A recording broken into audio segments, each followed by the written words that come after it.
नमस्कार। आज हम हिंदी भाषा की 8वीं कक्षा की पाठ्य पुस्तक अभ्यास सागर के पाठ 17 सोना के आओ दोहराएं से संबंधित प्रश्न करेंगे। अपनी पिछली वीडियो में हम इसी पाठ के व्यंजन संधि के विषय में पढ़ चुके हैं पहले भाग में। यदि किसी बच्चे ने वह वीडियो नहीं देखी है तो आप प्लेलिस्ट में जाकर उस वीडियो को देख लें। तो आइए पाठ शुरू करते हैं। आओ दोहराएं से संबंधित प्रश्न। नीचे लिखे वाक्यों में उपयुक्त विराम चिन्हों का प्रयोग कीजिए। विराम चिन्ह, ये चिन्ह दिए गए हैं इन्हें हम क्या कहते हैं? विराम चिन्ह कहते हैं। तो हमें विराम चिन्हों का प्रयोग करना है। क्या आप ही श्री राम कुमार हैं? अब यहाँ पर क्या आ गया है, क्या शब्द आ गया है? तो जहाँ पर भी क्या, कहाँ, क्यों, ये सभी शब्द आ जाते हैं तो ये प्रश्न सूचक चिन्ह के उदाहरण होते हैं। ठीक है, तो वहाँ पर यानी कि प्रश्न पूछा गया है कि क्या आप ही श्री राम कुमार हैं? तो क्या आएगा? प्रश्न सूचक चिन्ह। भाई भरत, तुम अयोध्या लौट जाओ। भाई भरत, इसके बाद थोड़ा सा विराम देंगे यानी कि अल्प विराम, कोमा, तुम अयोध्या लौट जाओ, वाक्य खत्म। तो यहाँ पर पूर्ण विराम चिन्ह। अगला वाक्य है राजा उदास होकर बोला। जब कोई भी कोई बात कहता है, कथन कहता है, तो यहाँ पर कहा या बोला के बाद थोड़ा सा विराम देंगे यानी कि अल्प विराम चिन्ह। उसके बाद दोहरा उद्धरण चिन्ह शुरू। अब क्या होगा? अब प्रश्न पूछा गया है कि अब क्या होगा, तो प्रश्न सूचक चिन्ह आएगा पहले और उसके बाद जो ये चिन्ह शुरू किया था, दोहरा उद्धरण चिन्ह शुरू, उसे हम यहाँ पर बंद कर देंगे। अगला वाक्य है आहा, कैसे काले काले मेघ चारों ओर से घिरकर आकाश पर छा गए हैं।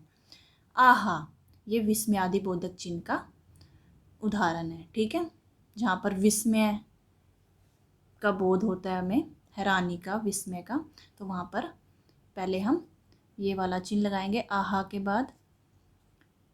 कैसे काले काले, काले काले के मध्य में योजक चिन्ह, मेघ चारों ओर से घिरकर आकाश पर छा गए हैं। अब यह वाक्य यहाँ पर खत्म है तो पूर्ण विराम चिन्ह। अगला वाक्य है गीता का वचन है। गीता का वचन है, यहाँ पर थोड़ा विराम देंगे यानी अल्प विराम चिन्ह, फिर दोहरा उद्धरण चिन्ह शुरू। कर्म करो किंतु फल की इच्छा ना रखो। कर्म करो किंतु फल की इच्छा न रखो।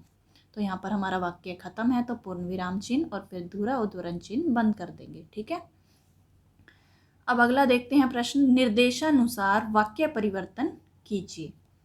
उस आदमी ने कल चोरी की थी।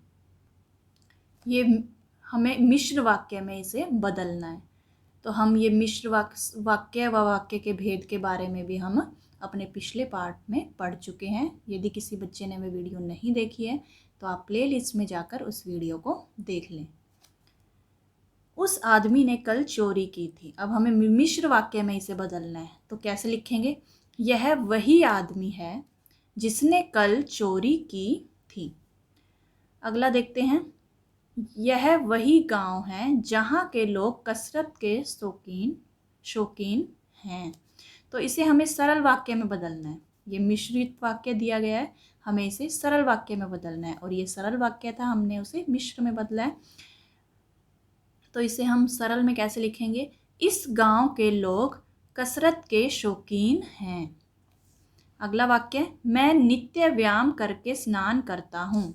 ये सरल वाक्य है, हमें इसे संयुक्त वाक्य में बदलना है। तो संयुक्त में बदलेंगे तो कैसे लिखेंगे? मैं नित्य व्यायाम करता हूँ और फिर स्नान करता हूँ। जहाँ पर भी और, अथवा, या ऐसे शब्द आए वहाँ पर क्या होगा? संयुक्त वाक्य होगा। और सरल वाक्य तो आपको पता ही है, बिल्कुल सरल होते हैं जिसमें किसी भी तरह का योजक चिन्ह या योजक शब्द का प्रयोग नहीं किया जाता। उसने मेरी किताब ली है। ये एक सरल वाक्य है कि उसने मेरी किताब ली है। बच्चे खेल रहे हैं। हम कल दिल्ली जाएंगे। ये सभी क्या है, सरल वाक्य, ठीक है। तो हमें इसे मिश्र वाक्य में बदलना है कि यह वही है जिसने मेरी किताब ली है। अगला वाक्य, उसने खाना खाया और सो गया। अब ये देखिए, उसने खाना खाया और सो गया, ये क्या है, संयुक्त वाक्य का उदाहरण है। अब हमें इसे सरल वाक्य में बदलना है कि वह खाना खाकर सो गया, ठीक है। तो इस तरह से हमें इन्हें बदलना था। अब अगला प्रश्न, नीचे लिखे वाक्यों के रचना के आधार पर वाक्य भेद बताइए। अब ये हमें वाक्य दिए गए हैं, हमें बताने हैं कि कौन से वाक्य के उदाहरण हैं ये। खेल बड़े सुंदर होते हैं, ये सरल वाक्य है, इसमें कहीं पे भी जोड़ तोड़ नहीं दिया गया है। तो ये क्या है, सरल वाक्य का उदाहरण कि खेल बड़े सुंदर होते हैं। तो ये क्या है, सरल वाक्य। उसने कपड़े पहने और बाजार चला गया। अब और योजक चिन्ह आ गया इसमें, योजक शब्द, चिन्ह नहीं शब्द। तो क्या आएगा, संयुक्त वाक्य का उदाहरण। हमने इस वर्ष दशहरे का उत्सव उत्साह से मनाया।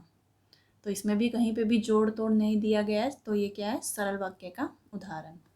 बच्चे वैसा करते हैं जैसा उन्हें सिखाया जाता है, वैसा जैसा। तो ये क्या है, मिश्रित वाक्य का उदाहरण। जैसे ही वह बिस्तर पर लेटा वह सो गया, ये क्या है, मिश्रित वाक्य का उदाहरण। अब अगला प्रश्न, दिए गए शब्दों के पर्यायवाची शब्द वर्ग पहेली में से छांटकर लिखिए। पर्यायवाची शब्द लिखने हमें, यानी कि समानार्थी शब्द। ये दिया गया है महादेव, महादेव का शिव, ये हमें उदाहरण पहले से ही दिया गया है। मरकट, मरकट किसको कहते हैं, वानर को कहते हैं। किसे कहते हैं, वानर को, ठीक है। रोष, रोष यानी कि क्रोध, गुस्सा, तो रोष का क्रोध। नदी, नदी सरिता, ठीक है। अश्व, अश्व घोड़े को कहते हैं। तो इसका एक और क्या उदाहरण है, तुरंग। आलोक, प्रकाश, आलोक प्रकाश, ये हमें दिया गया है। दिन, दिवस, दिन दिवस। मनुष्य, मानव, मनुष्य मानव।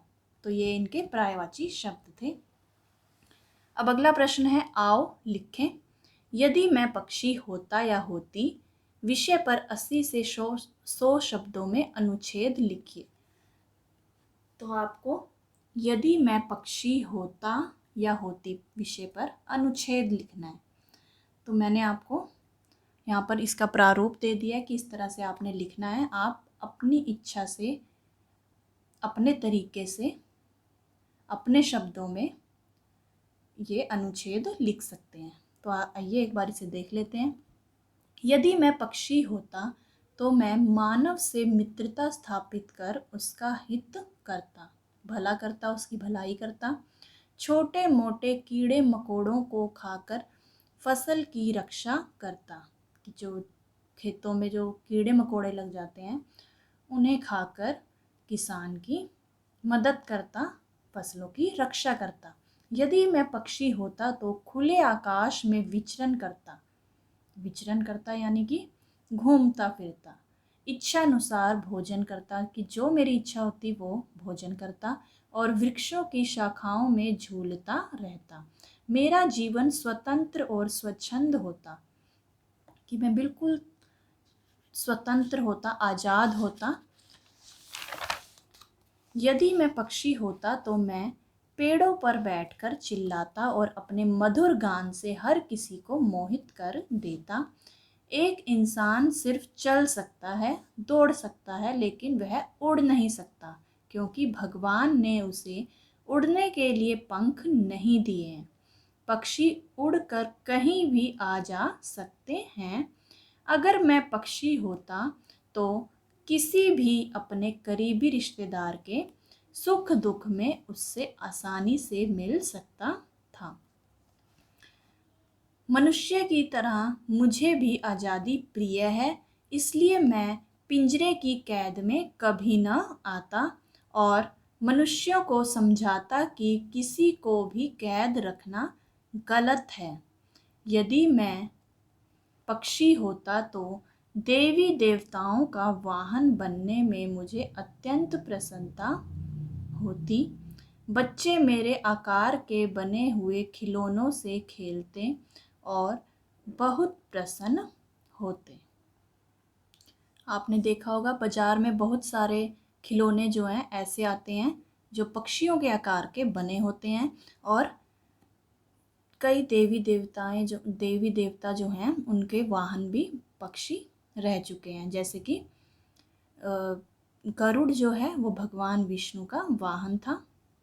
ठीक है, तो उसी के बारे में यहाँ पे कहा गया है कि यदि मैं पक्षी होता तो देवी देवताओं का वाहन बनने में मुझे अत्यंत प्रसन्नता होती। बच्चे मेरे आकार के बने हुए खिलौनों से खेलते और बहुत प्रसन्न होते। यदि मैं पक्षी होता तो बादलों के बीच से अपनी उड़ान भरता और पहाड़ों की चोटी पर उछल कूद करता। तो आप अपने शब्दों में यदि मैं पक्षी होता विषय पर अनुच्छेद लिख सकते हैं। आशा करती हूँ आपको यह वीडियो अच्छे से समझ में आ गई होगी, सभी प्रश्न अच्छे से समझ में आ गए होंगे। अगर वीडियो आपको अच्छा लगा है तो लाइक कीजिएगा और साथ में कमेंट करके भी ज़रूर बताइएगा कि वीडियो आपको कैसा लगा। तो मिलते हैं अगली वीडियो में, तब तक के लिए नमस्कार।